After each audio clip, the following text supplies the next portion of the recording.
Hello friends, welcome back to Pin Cut Sew. I'm Nikki, and today I'm going to share with you several sewing tools that are a little bit on the obscure side.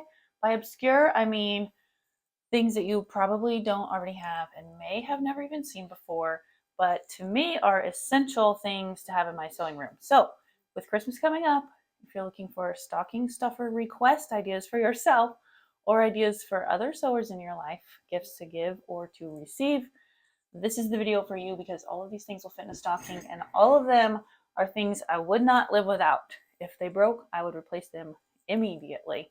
So I'm going to demonstrate them all for you and tell you why I love them. So let's get going.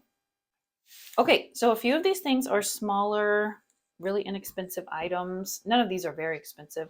Although one of them I did have one commenter say, when I was using this in a video, she said, oh, that's really expensive. I would never pay that.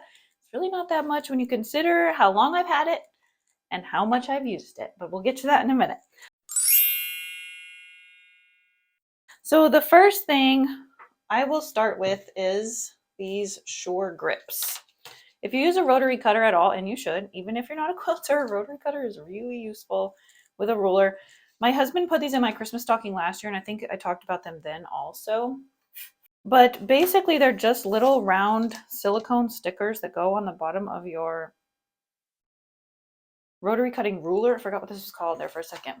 And they help you be able to cut without the ruler sliding at all. And you don't have to press down very hard. So if you're someone who has arthritis or something, this will be extra useful for you if you have any pain in your hands, because the grippies just grip both the fabric and the mat. So you barely have to bear down at all when you're cutting a piece of fabric. Whoa, this blade is really dull. So I found these really helpful. My table is kind of tall, so I used to have to really bear down kind of a lot, and now I don't have to do that anymore. I love these Sure grips. I'm saving the rest of them because I really need a new ruler. We used my favorite one to tile our kitchen, to like line up the tiles. And that was dumb because now it has mortar all over it. It really needed replaced anyway because all the stuff was rubbed off, but still. So all of these items I'm going to link in the description below, mostly on Amazon because that's what I think most people have access to. But you can find these other places too. So I'll try to link what I can in a few different places. Okay, the next thing is, this is the thing that the commenter said was too expensive for her. This is called a fast turn. I keep mine in my old spaghetti tin. It comes with all of these tubes. My mom bought this for me when I was first married because she had one. And so I have had this, I've been married 22 years. So you can see I have a few dents. My very tiniest one of my kids bent when they were little. So it was even smaller than this, if you can imagine. But I really haven't missed it, so I haven't bothered replacing. I guess I never sewed tubes quite that small. But you can take any size tube and turn it very quickly with this tool. This does not come with it. I don't know why that's in there. I never use that. So most instructions will have you turn it either with a piece of string attached to one end and running through and then turn it that way. I've never had success with that. My preferred method without the fast turn is to use a safety pin and thread it through. But this really saves me so much time. You can see I made my strip pretty long and pretty thin, just for demonstration purposes. You put the tube inside of your fabric tube. You scrunch it all the way down. Then you choose one of the turning.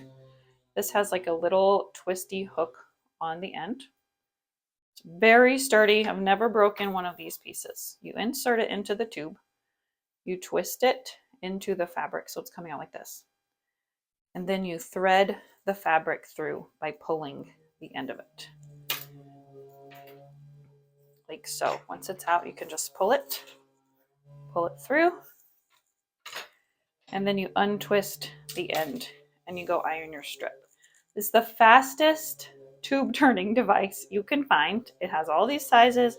I use this constantly. So this is called a fast turn. I will link it. I think it's about between $40 and $60. The price sort of varies depending on where and when you buy it.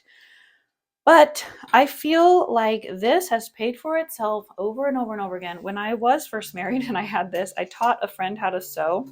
And I made her learn with the safety pin method to turn her tubes, and she would get so annoyed because I wouldn't let her use my fast turn.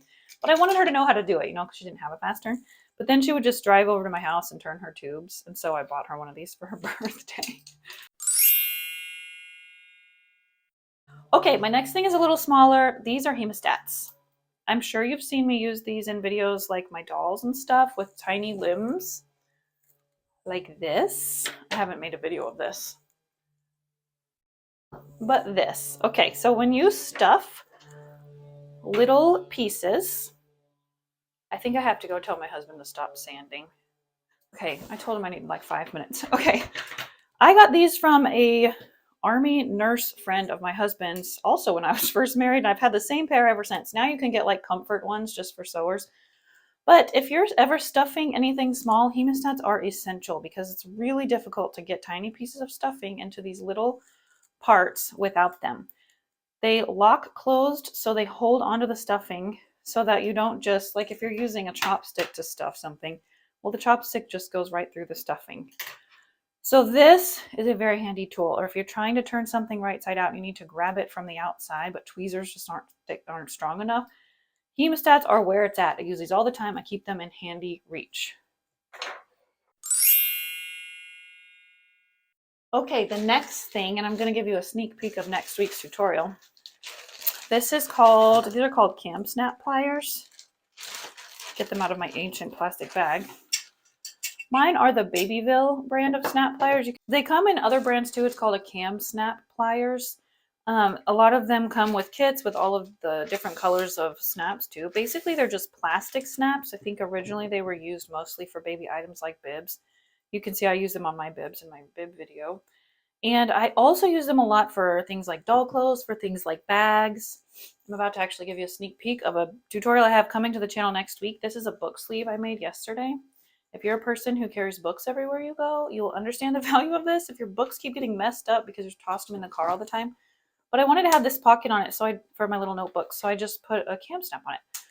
And these are really easy to install compared to metal snaps. A lot of people have a lot of issues with metal snap pliers. And I think these work a lot better. You can see I have them in a ton of colors. It comes with the tools you need, including this awl. So here's how simple they are to install. I'm going to use the pink ones. I don't use the pink very much, so I have a lot of extra. You need 2 of the flat pieces. You need a male and a female of this piece. So if you have trouble with these, if you've used this before and you thought they were too hard to unsnap and re-snap, I'm going to show you a trick for that. So I'm going to go through 2 layers of this little scrap. Oops. Okay, so you put the pointy part in here, in the hole, and then you put the male piece on here. Then you rest the flat piece in the bottom gasket of the pliers, and you squeeze the absolute heck out of it. If you're having trouble with them being hard to open and close, that's because you're not squeezing hard enough to flatten what needs flattened. Okay, so then this flat piece is the part that shows on the outside, so they look super cute on projects, in my opinion. And then you need the female piece, goes this way, fits right on there. And you squeeze away. If you need a stronger person to squeeze for you, if you're still having trouble with them opening and closing, you can do that. Okay, so see, they just open and close easily, just like so. So these pliers I will link you to. It has been well worth the investment. I got mine on with a 40% off coupon, so it was really cheap, and you can add different colors of snaps. I just have several colors in here. Oh, I also have the blue, red, turquoise. I use those a lot too. Okay, next up is something kind of funny, but I get asked about this every single time it appears in a video, and it appears pretty darn often.